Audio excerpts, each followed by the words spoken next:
আসসালামু আলাইকুম। আজ থেকে 500 বছর পূর্বে কুরুক্ষেত্র একটা মেজর পিলগ্রামেজ সেন্টার, ওখানে অনেক বড় একটা মেলা লেগেছিল সোলার এক্লিপসের দিন, মানে সূর্যগ্রহণের দিনে। গুরু নানক আর ওনার ভাই মার্দানা ওখানে ওই মেলাতে গিয়েছিল। তখন ওই সময় অনেক বড় একটা বিলিভ হতো, যখনই সূর্যগ্রহণ হতো তো কেউ কিছু না খাওয়াটা ভালো এরকম মানত। তখন গুরু নানক যখন ওখানে গেল তো ওনাকে ওখানে ডিয়ার মিট অফার করলো কেউ, অর্থাৎ হরিণের মাংস কেউ অফার করেছে। তো উনি কোনো ভেদভাব করতো না, এজন্য ওই মাংসগুলো অ্যাকসেপ্ট করে নিয়েছে। এখন অ্যাকসেপ্ট করার পর ওই মিটকে রোস্ট করা শুরু হচ্ছে খাওয়ার জন্য। কিন্তু মেলাতে আসা আশেপাশে বসা অনেকগুলো লোক যখন এগুলো দেখেছে অবাক হয়ে গেছে সবাই। সূর্যগ্রহণের দিন কেউ খাবার পাকাচ্ছে, আর ওইটাও নর্মাল খাবার নয়, মিট খাবার চেষ্টা করতেছে এই লোক। কিছু মানুষ অনেক রাগ হয়ে গেছে, কিছু মানুষ ধমকি দেওয়া শুরু করেছে যে গুরু নানককে আমরা মেরে ফেলব। আগে কি হবে এটার কথা আমি আমার নেক্সট ভিডিওতে আপনাদের সাথে করব। কিন্তু একটা জিনিস বোঝার মতো, এই যে সুপারস্টিশনস যে আছে, অন্ধবিশ্বাস যে আছে, এটা আজকের দিনেও অনেক কমন। স্পেসিফিক্যালি কোনো ভুয়া ধর্মীয় ব্যক্তি যখন বলে যে সূর্যগ্রহণের দিন আপনার খাওয়া উচিত নয়, স্বাস্থ্য খারাপ হয়ে যাবে, তারপর ওটার উপরে মানুষ বিশ্বাস করা শুরু করে। কিন্তু এখানে অন্ধবিশ্বাস অনেক রকম। কেউ বলে যে খাবার না খাওয়া ভালো, কেউ বলে যে বাইরে না যাওয়া ভালো, কেউ বলে যে ইক্লিপস দিন ওই পূজা না করা ভালো, কেউ বলে যে ঘুমানো ভালো নয় সূর্যগ্রহণের দিন, কেউ বলে যে নতুন কাজ শুরু করা উচিত নয়। অনেক রকমের কথা মানুষে বলে। আগামী 29 তারিখ সূর্য গ্রহণ আছে, তা আমি ভাবলাম অনেক বড় সুযোগ আছে এই ইভেন্টকে সাইন্টিফিক্যালি বোঝার। তো এই অন্ধবিশ্বাসকে শেষ করার সবচেয়ে বড় সুযোগ চলেন জানি আজকের এই ভিডিওতে। Solar eclipse happens when the moon's shadow falls somewhere on the surface of Earth. And a lunar eclipse is the opposite, when the Earth's shadow falls on the moon. People thought some deity was angry or he would die. To witness a total solar eclipse is to experience fear, at least a little. Throughout history, human affairs have been shaped by the suddenness and eeriness of a solar eclipse.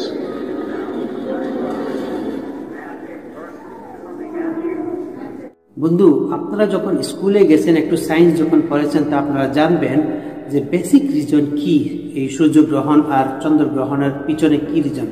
কিন্তু স্কুলে কোনো কিছু জিনিস ভালো করে বোঝানো হয় না, তাই কিছু কনফিউশন থেকে যায়। আমরা সবাই জানি যে মুন যে পৃথিবীর চতুর্দিকে ঘুরতে থাকে, রিভলভ করে, আর পৃথিবী সূর্যের চতুর্দিকে ঘুরে। আর সূর্য কি নিজের জায়গায় বসে থাকে? না, সূর্যও অ্যাকচুয়ালি রিভলভ করে মিল্কি ওয়ের গ্যালাক্সির সেন্টারের অ্যারাউন্ডে।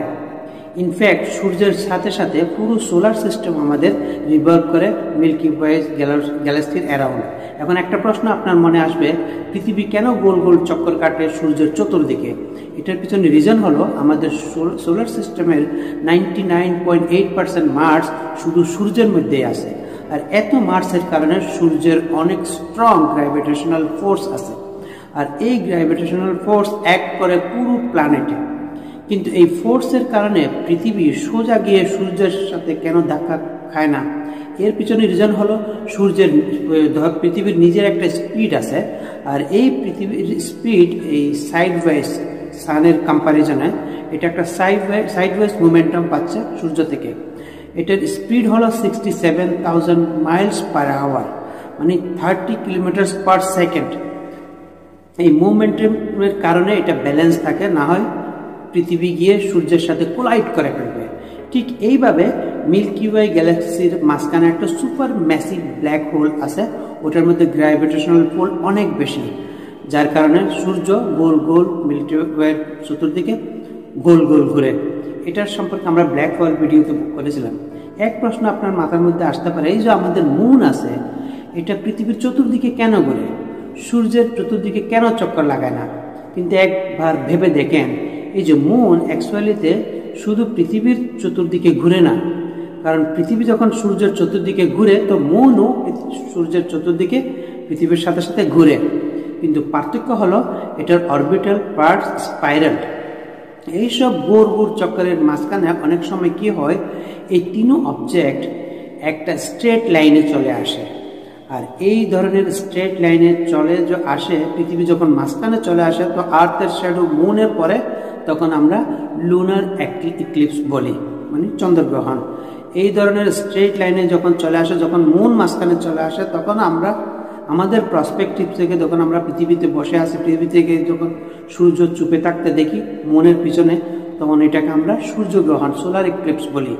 বেশিরভাগ স্কুলে যখন ডায়াগ্রামস আপনাদেরকে দেখানো হয় সোলার ইক্লিপস সম্পর্কে, ওটা এই ধরনের হয়, কিন্তু ওই সব ডায়াগ্রাম থেকে একটু কনফিউশন সৃষ্টি হয়। কনফিউশন হলো মুন তো প্রত্যেক মাস গোল গোল চক্কর লাগায় পৃথিবীর, তো এই ফ্রিকোয়েন্সিকে যদি দেখা যায় তো প্রত্যেক মাসে আমাদের একটা সূর্য বা চন্দ্রগ্রহণ দেখার প্রয়োজন ছিল, কিন্তু এটা ভাবার মতো কথা না। কিন্তু প্রত্যেক মাস আমরা দেখতে পাই না কেন? এর পিছনে একটা রিজন আছে, কারণ আছে, স্ট্রং কারণ। প্রবলেম হলো যে আমাদের 2 ডাইমেনশনাল ড্রয়িং, প্রত্যেকটা ওই জিনিসকে 3 ডাইমেনশনাল হিসেবে আমরা যদি দেখি তাহলে এটাকে বুঝতে পারবেন অ্যাকচুয়ালি হচ্ছে কি। কথা হলো যে পৃথিবীর সূর্যের চতুর্দিকে যে অরবিট আছে ওটা প্লেনে আছে, কিন্তু মুনের যে পৃথিবীর চতুর্দিকে অরবিট আছে ওটা একটু ভিন্ন। এক্সাম্পল দিয়ে বোঝায়, আমার কাছে এক্সাম্পল দিয়ে বোঝায়, একটা আমার কাছে গার্লিক আছে যেটাকে আমরা পৃথিবী মনে করব, এক ছোট্ট অনিয়ন যেটাকে আমরা মুন মনে করব, আর বড় একটা অরেঞ্জ যেটাকে আমরা সান মনে করব। ড্রয়িং দেখে আপনার কি মনে হয় যে এটা সান, এটা আর্থ, এটার চতুর্দিকে এটা এভাবে এভাবে ঘুরতেছে, আর মুন যে পৃথিবীর চতুর্দিকে এভাবে ঘুরতেছে। কিন্তু রিয়ালিতে মুন পৃথিবীর চতুর্দিকে এভাবে এভাবে ঘুরে না, ওটা একটু টিল্টেড অ্যাক্সেসে ঘুরতে, এভাবে একটু টিল্ট থাকে। বুঝতে পারতেছেন আমি কি বলতেছি? এখানে একটা টিল্ট থাকে, এটার ব্রেনে একটা টিল্ট আছে।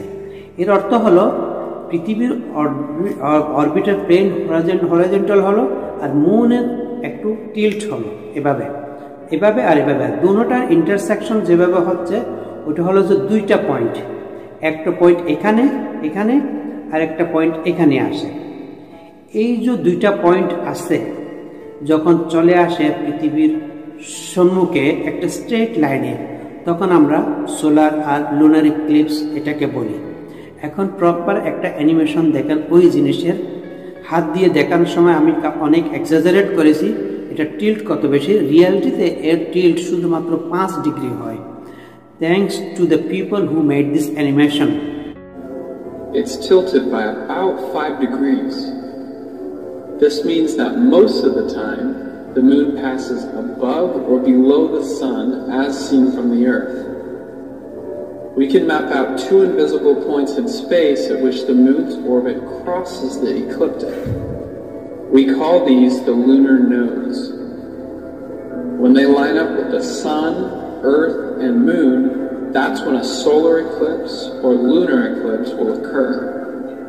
এটার মধ্যে আপনি দেখতে পারেন যে এটা অনেক রিয়ারলি হয় যে 2টা পয়েন্ট যখন স্ট্রেট লাইনে চলে আসতে পারে পৃথিবী আর সূর্যের চতুর্দিকে। এর কারণে সোলার আর লুনার ইক্লিপস অনেক রেয়ার হয়। এখানে একটা ছোট রিকোয়েস্ট টিচারদের কাছে, আগামীবার 3 ডাইমেনশনের মধ্যে এটা বোঝানোর চেষ্টা করেন, স্টুডেন্ট অনেক ভালো করে বুঝতে পারবে এটা। এখন একটা মিসকনসেপশন মানুষের অনেক হয় যে অমাবস্যার রাতকেই লুনার ইক্লিপস বলে অনেক মানুষে, কিন্তু এই জিনিসটা ভুল।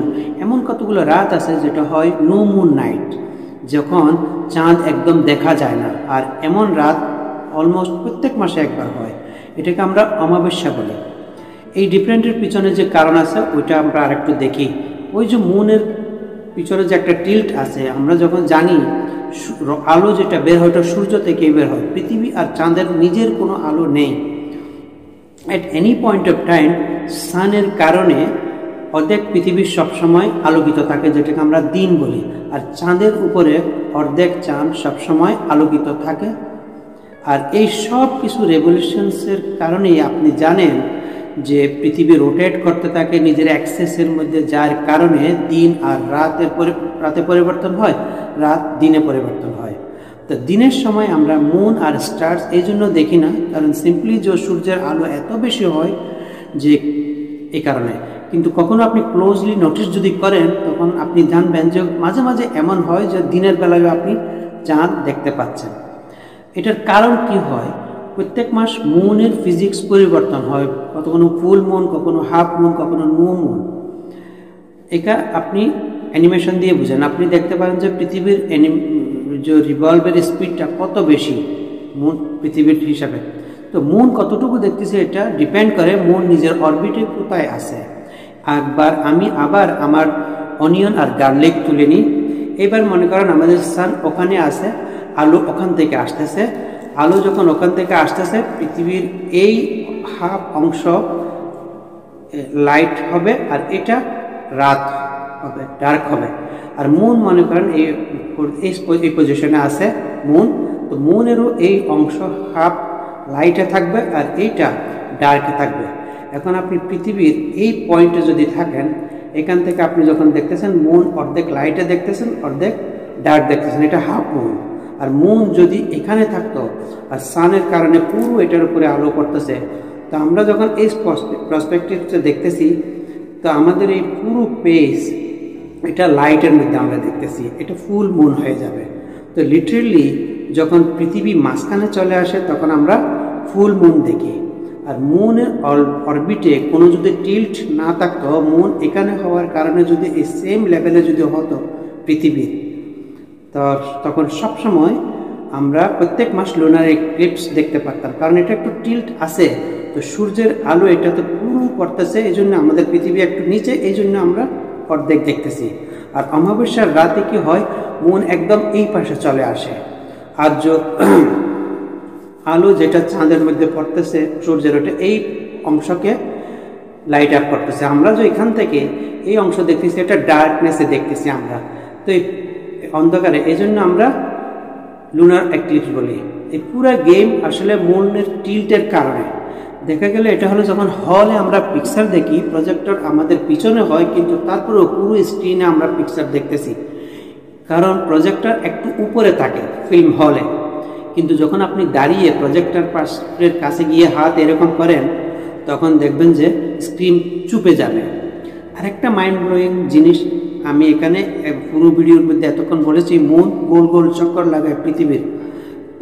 স্কুলেও এটা পড়ানো হয়, কিন্তু রিয়ালিটিতে মুন যে চক্কর লাগায় পৃথিবীর চতুর্দিকে, ওটা পারফেক্ট একটা সার্কেল হয় না, ওটা একটা ইলেকট্রিক্যাল অরবিট হয়।